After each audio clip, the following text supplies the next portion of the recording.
So welcome back, and now box 5, which is titled Poor Structures, Poor Outcomes. One of the reasons why Nigeria is the way it is, when nothing works. Because when nothing literally works, what works here in this part? The reason for these poor outcomes is the consequence of the lack of structure. Administrative structures are quite lacking. If you go to many of governmental agencies and parastatals, you see that they lack structures. And even in places,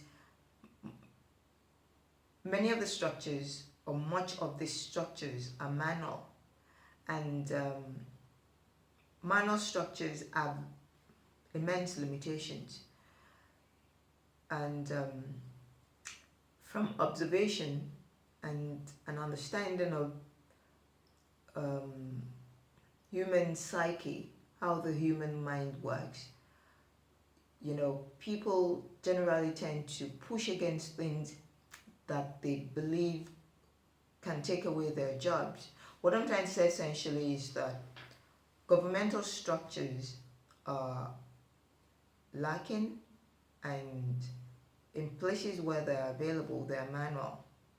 This is the 21st century. There is no reason why every governmental function within the civil service, the MDAs, ministry departments and agencies, there is no reason why their structures, the administrative structures, should not be built on ICT, information communication technology. There's no reason why ICT shouldn't be fully operational across governmental agencies in the country. But people, Luddites, fear that they will lose out, that they would lose their jobs, which isn't true. When you allow ICT function within a system, within an organization, within an establishment, what it does is make that organization work smarter and more. It becomes more efficient, effective. You can manage resources. You're able to do a lot more with it. You're able to do a lot more with not so much. You can achieve more with less, which is what effective, efficient structures built on the back of ICT will achieve. But because people lack this understanding, and many of those who run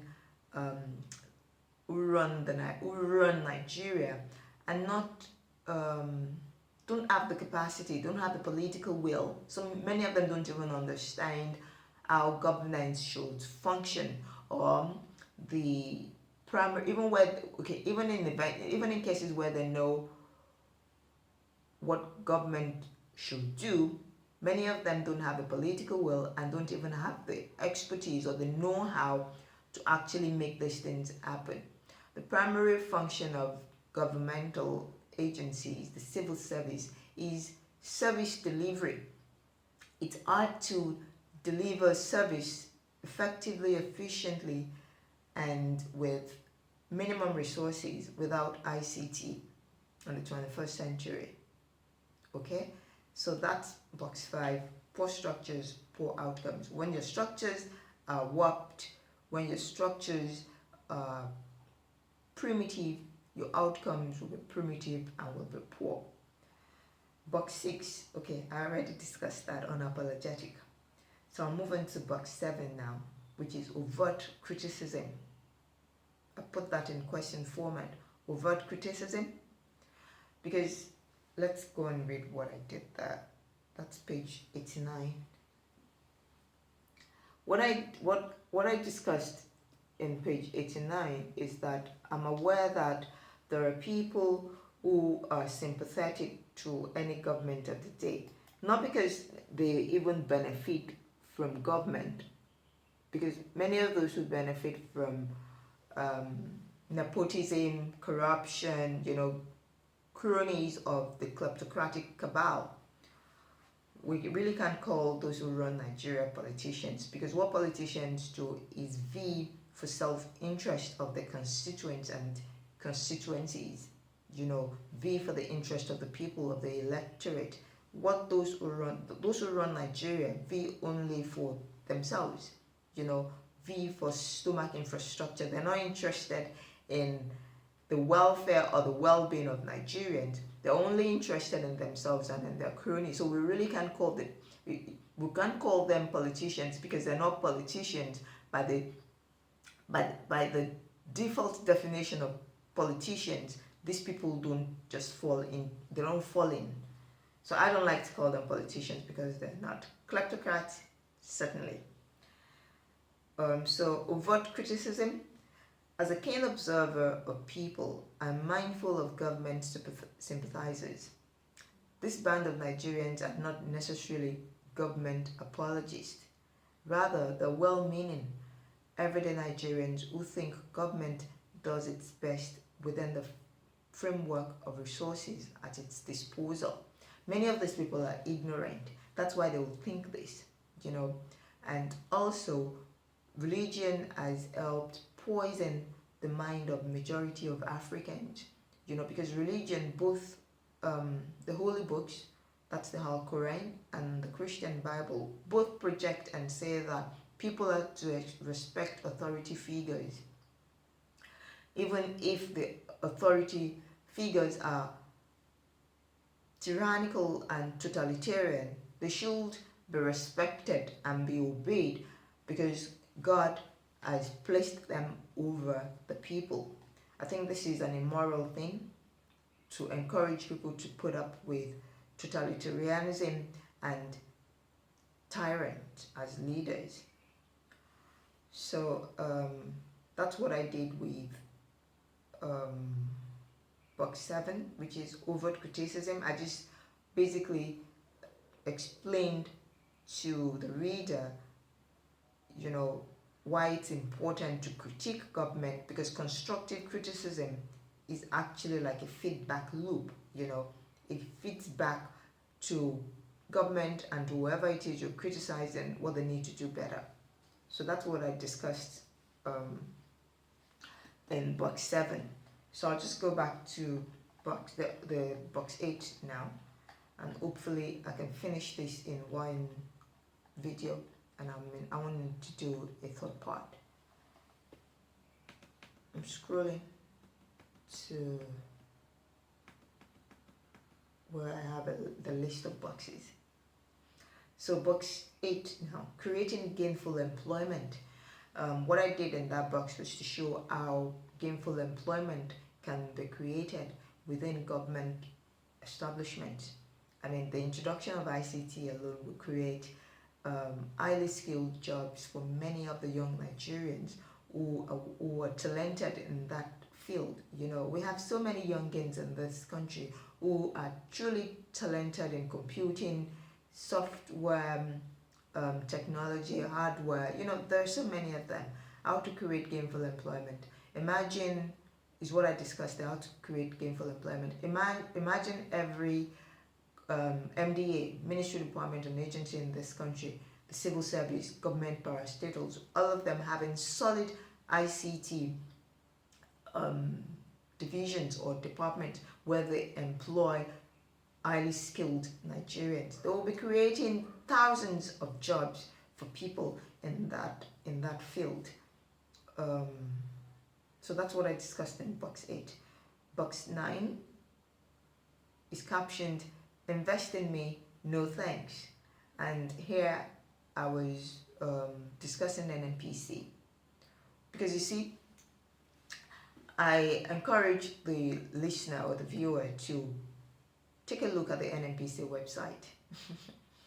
It's an embarrassing website for a country, for an establishment or an institution that is a custodian of the commonwealth of a country like Nigeria, a country of 200 million people. That website is appalling, it's disgraceful, it's a sham, it's I don't know, there isn't enough adjective to qualify what that website is about. It's static to start with, it's static, and it's difficult to actually extract anything of meaning. What I essentially said in box 9 is that the website of an organization is like a virtual ambassador. Because in the 21st century, when people want to find out anything about anyone, about anything, about any organization, any institution, about anything at all, the first thing you do is go to their website and take a look. Serious investors, ethical investors, looking at the NNPC's website would avoid it and know that this is not a good place to put their money. That's what box 9 is. And box 10, Yahoo anyway. You should read that one. You should read that one. Let me just leave it and not discuss it. Yeah, let me just leave that. Let me not discuss that. Let me leave that as like suspense. But Yahoo anyone, it's still NNPC that I was critiquing there. It's NNPC. I may as well just say it. Up until few years back when I was still in paid employment, someone who worked with a staff of NNPC came to the property where I worked, was trying to transact a business, wanted a particular report, and I couldn't give the report because to give such report I needed, I couldn't give it out. I think my policy said I was not allowed to. Okay, or maybe I think I need to do it 2 ways. Send it via email. Yeah, I think the policy says if it's more than a certain number of pages, you can only send it by email. So I wanted the email of this person so that I could send to them, and only give them the ones I could give them, the hard copy, the physical copies that I could give. Only for this person to tell me she gave me he gave me an email address, a Yahoo email address, and I'm like, no, give me the official one. The person didn't have one because NNPC at that time, I don't know about now, things may have changed, but at that time, the NNPC didn't have an official email account. The staff used Yahoo. All of them had Yahoo, at least the particular one that was sitting in front of me. So that's what I discussed in box 10. Yahoo anyway. Box 11, Dunning Kruger effect. What I discussed here is kind of like a phenomenon that universal, a global phenomenon. Dunning Kruger effect. You know what that cognitive, I think, is it a cognitive bias or a logical fallacy? Where people think they know when they really do not know. That's what I discussed, and I just tied it, like I said, in that particular, because box 11 is chapter 6, so it's a global, I tied that, I tied it to a global phenomenon. This particular logical fallacy, I tied it to a global phenomenon, because in chapter 6, Dunning Kruger is a part of chapter 6, and what I discussed in chapter 6 is the global phenomenon that is facing us, that we're all faced with, but no one seems to be, many people are not even so aware, and some who are aware seem to be at a loss on how to tackle it or deal with it.